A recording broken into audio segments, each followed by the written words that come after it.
করেছি, আমি ভুল করেছি, আমাকে একটু মাফ করে দেন।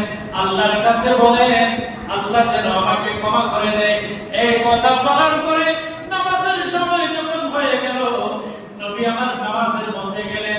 ওই সাহাবীও মসজিদের মধ্যে গিয়ে নামাজ আদায় করলেন। যখন ঘর থেকে মসজিদ থেকে নামাজ আদায় করে যখন হুজরা শরীফের মধ্যে আগমন করলো, ওই সাহাবী আমার নবীর কাছে আবার বলল, ইয়া রাসূলুল্লাহ, ইয়া হাবিবাল্লাহ, আমাকে একটু ক্ষমা করে দেন না, আমাকে একটু মাফ করে দেন, আমি এই ভুল আর করব না। আমার নবী ডাক দিয়ে বলেন, ও সাহাবী, তুমি কি আমার পিছনে নামাজ আদায় করছো নাকি? বলে, ইয়া রাসূলুল্লাহ, আমি আপনার পিছনে নামাজ আদায় করেছি। আমার নবী বললেন, যাও যাও যাও, তুমি আমার পিছনে নামাজ আদায় করার কারণে আল্লাহ রাব্বুল আলামিন তোমাকে ক্ষমা করে দিয়েছে।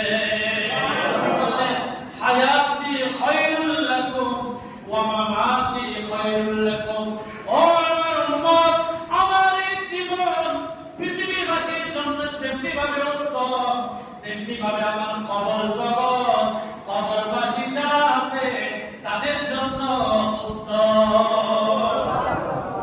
এক সাহাবী আমার নবীর কাছে আগমন করে কেঁদে কেঁদে দু চোখের পানি ছেড়ে দিয়ে এই আয়াত পড়তেছেন, ওয়ালাউ আন্নাহুম বিযালামু আনফুসাহুম জাউকা ফাস্তাগফিরুল্লাহ।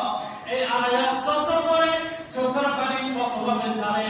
এই আয়াত পড়ে পড়ে দু চোখের পানি ছেড়ে দিচ্ছে, কারণ তারা জানে এই আয়াত তো আমার নবীর শানে নাযিল হয়েছে। গুনাহ করলে নবীর দরবারে যাওয়ার জন্য বলেছেন। ওই ব্যক্তিটা আমার নবীর রওজার পাশে এসে আল্লাহর কাছে বারবার ফরিয়াদ করে, ইয়া রাসূলুল্লাহ, ইয়া হাবিবাল্লাহ,